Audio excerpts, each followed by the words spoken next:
Right, hello everybody, welcome back to the channel. My name is Red. Liverpool battered Arsenal this morning, for me obviously, 3-0 and demolished them, really demolished them, 3-0. They were crap and we were boss. Right in the video there, I reckon I should. Make sure to like the video, subscribe, yep, alright. Can Liverpool make top 4? Can we win the Champions League? We're going to find out right here in this video. Tell you what, if we perform like that, we could beat anyone in the world. Big Nat, Kabak, boss, again. Fabinho and Thiago in midfield. Sexy. Trent. Marvelous. Robertson keeps on running. Front three. Working together. Jota, the best Portuguese player out in the world right now. Get those trolls. Get him in there. Get him in there. And you know what? We can do it. We're what? 2 points behind Chelsea. West Brom battered them. I know they went down to 10 men. And I know that Thiago Silva, it's not a red card, but it was a second yellow, wasn't it? So it's a definitely yellow card. He was late by about a second. Of course it's a yellow card. And if you already had one, it's going to be a red card. Second yellow card. Duh. But anyways, some of those goals West Brom scored, by the way. Holy crap, were they pretty good. And even that Callum Robertson one, the first one, he shot fucking hell. Yeah. Tell you what, performances like that from Chelsea, they were pretty consistent up until then. They were pretty good in the Champions League last round. And they've been unbeaten under Tuchel, haven't they? Or also not conceding anything. So they concede 5 against West Brom, who can't score, don't have a good striker, or not a good strike force. 5-2. And then us battering Arsenal. Leicester lose to Man City. Also expected. Why not? You don't know. So, last few games of the season. Villa next, Leeds next. We already got Arsenal out of the way. Arsenal, Emirates. We usually struggle at the Emirates. We butt them usually at home. We slaughter them actually every single time we're at home. But I've always struggled at the Emirates. Not many times we've won there. To win 3-0, to completely outplay them, obviously, because we're better than them. They're crap. They haven't got a good manager. They haven't got good players like we do. But the mentality and the intensity of the way our boys played. Our boys, our fucking filthy boys in blue, in red. And I thought it was an amazing performance. The midfield absolutely run the show, dominated. They had Ceballos, Odegaard, and Partey. Bit lightweight midfield in terms of good in the ball. Partey's the one physical, but our midfield was just dominate. Milner's energy, Thiago silky movements off the ball, Fabinho destroying everything that came next to him. Fabinho's just in the right position. I hope Fabinho stays in the 6 forever. No more excuses now. Even in our worst injury cost, we've got Phillips, Kabak, Davies, and Reece Williams. Maybe not Reece Williams, but Davies, Kabak, and Phillips. Play Fabinho in midfield. He just protects the backline. The best defensive midfielder in the world right now. Actually, in the past 3 years. He just protects everything. He gets the ball. And sometimes you look at him like, how on earth did you get the ball from there? He will stick out a leg, or he'll just put his body in front of it somehow. Like, how you'd be looking at, how'd you do it? He's just boss, isn't he? And then you got Thiago moving the ball about, just controlling the movement. And going forward when it needs to, switching the play when it needs to. Milner there. No one expected, but then again, Milner usually starts after the international break because he's been there, training every single week, and he didn't go with obviously England because he retired from international. So he usually does that for Liverpool. He starts the game after the international break because Kate's coming back, Curtis Jones was international break, Wijnaldum was with Holland, for example, Oxlade-Chamberlain, maybe. So yeah, Milner starts like, okay, it's interesting, Milner, and he was just really good. Made a couple late runs into the box. Probably should have scored a couple of times. But he played well. He's energetic, kept the ball. And the midfield, absolutely destroyed them. And the pressing, the intensity, we look like champions. We were like... And I've seen the AFT, they're not giving us credit. It's like, this poor Liverpool. Yes, we've been poor. But this team, at this rate, by those performances, we're going to get top 4. We got Leeds. Let's have a look at our fixtures. I haven't really properly looked at our deeper exact because I know we've got Villa and Leeds. 2 winnable games, but then again, 2 Two teams that could batter anyone on their day. That makes sense. Right, let's look at Liverpool's fixtures. Because we've got Real Madrid. Can we win the Champions League? Nat Phillips and Kabak dominate Benzema. I like the sound of that. Let's have a look. Right, so we've got Villa next week. I might not do a live reaction, so because I might be working. Yes, 12 a.m. Leeds after that. Then we've got Newcastle. Newcastle at home. Man United at Old Trafford. That's going to be a tough game. Southampton at home. West Brom away. They're flying. They might be staying up, but then again, they might be relegated, so that could be a nothing game. You never know. Players playing for their Premier League careers. Burnley away and Crystal Palace at home. So that's what teams you want. You want Southampton, you want Burnley, you want Palace. Teams in the middle of the road who aren't playing for much. They're not fighting for Europe. They're not fighting to stay out of relegation. They're middle. They're on the beach, as they say. So I reckon we can. If Chelsea continue to drop points a little bit, just a little bit. Leicester, a little bit. West Ham, a little bit. And we go on a bit of a run. We'd be, imagine if we'd be unbeaten for the rest of the season. Jeepers.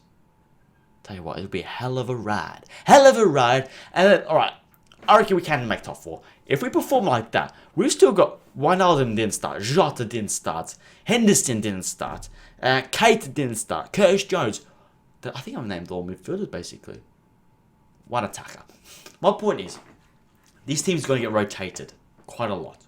Robertson came off 60th minute. I was thinking, okay, what's going on? Jota's coming on for Robertson. Obviously, Milner's going to go left back. I was thinking, hopefully he's not injured, but managing him. He played 3 games for Scotland. And Chimikas cannot be relied upon right now. Chimikas, he's mid-20s, whatever, 24, 25 years old. He's just injured. I don't know if Klopp doesn't rate him or doesn't think he's matched up to be put in a game against Nicolas Pepe. Who knows? But Milner plays, and obviously, what do you expect from Milner? A solid 6 out of 10 performance at left back. Perfect. So that's what we've got. We've got to manage the squad. We've got Real Madrid in a couple of days. You expect one arm to start. I expect just one change, maybe 2. Maybe Jota starts, or maybe we do go with Firmino. And then 55th minute, 60th minute, maybe 1-1. Jota comes on, counter attack. But maybe you start Jota from the start, counter attack. We're at the Bernabeu. Maybe you do go like that. Maybe you go full Rafa Benitez, sit deep, Jota, or go full Atalanta away. Play those 3, and then maybe play. Because, Jota comes on 60th minute, gets 2 goals. Gets 2 goals. The best Portuguese player in the world. There you go. I said it. What are you going to say? What are you going to say? Huh?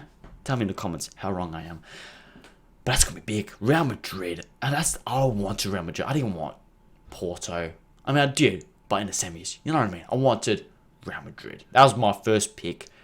Yes, they're not in good form. They've still got some boss players in midfield. Cruz is fantastic. Casemiro is a beast midfield. Benzema is one of the most underrated players of the last decade. They're still a good team, but Ramos is injured. The defense isn't that great. Courtois. I don't rate Ramos defensively, but he's a fucking monster of a leader and a player. A world-class player, but I don't rate him one-on-one defending. Does that make sense? Yeah. But we can make top 4. And we can win the Champions League. But Nat Phillips and Kabak. Ozan Kabak. Can we talk about Ozan Kabak for a second there? I quietly rate him. I think he's been on the radar. Nat Phillips is obviously getting the plaudits, and he got man of the match last month because of the Liverpool fan base voted for him. And obviously, you get his head on everything, Big Nat. He might be the best player that ever graced the planet. But Ozan Kabak, he's quietly going under the radar, and he was, against Arsenal, he kept Lacazette quiet. I thought he's brilliant. He didn't have to do much, but he kept things simple. There's a moment when he headed this ball coming, he headed to himself, he controlled the ball, he went past a couple of Arsenal players, kept the ball, and we were off for a counter-attack. I'm thinking, he's looking good. I'm liking Kabak. And for 18 million, when you've had a loan period of half a season to bet him in, 18 million, you get him next season, who's already settled in the squad, knows the players, knows Nat Phillips, has talked with Van Dijk, Gomez and Matip, thinking 18 million is a fucking bargain. Get him. Get Kanate, get Kabak, centre back sorted. And we got Gomez, Van Dijk, and Matip. And then obviously for one, see Nat Phillips, I love him. But do you take advantage of his current value? He's going up now. Every single minute he plays for Liverpool, he's having. Even Kabak and Phillips have started 4 away games in a row, and they've kept 4 clean sheets. Leipzig, Arsenal, Wolves, boss. Phillips is going up and up with transfer value, and you just take advantage. And maybe Davies due letting go, and then you got Billy Comecchio, and then maybe Seth Vandenberg when he comes back on loan from Preston. It's interesting to do what to do with Phillips, but tell you what, right now I'm not asked about his transfer. He's fucking playing boss. He's keeping things simple. He's not doing anything stupid. He's heading everything away. And that's boss. And why not? Why can't we win the Champions League? Why not? I mean, we might not, but why not? Can we make top 4? At this rate, we've been dog shit since January. February, we've been dog shit. March was a bit better. We're getting some players back. Keita's back. Thiago's now playing with Fabinho. Phillips and Kabak starting. Trent's now playing better for the last 2 months. Jota's back. Firmino's looking a little bit better. Salah's still scoring. Just saying. We could win it. I mean, top 4. We'll definitely get top 5. But Champions League. It's going to be a hell of a ride. But you fucking never know. On the counter-attack, Salah, Jota, Firmino. We've got boss players. We're a champions team. And we are going under the radar. And I'm absolutely loving this. We are slowly creeping up on people. And our 2 centre-backs, they're not the greatest. But they're doing a job. And they're keeping things simple. And they're keeping clean sheets. Trent whipping balls in. Jota's coming back. I'm excited. And if you are as well, make sure to like the video and subscribe. Subscribe to my second channel. Like I said, follow social media platforms and on Twitch. I'll be going live on Twitch. And next couple of days, the Champions League. We'll be doing watch longs, playing some games. Maybe, I don't know. My mate's got me into Age of Empires. I might play that. Fall Guys, the new update. Maybe I'll give that a go again. But I'm waiting for a court, so I get. I've got 2 screens. So we're just getting a court, so getting things set up is right.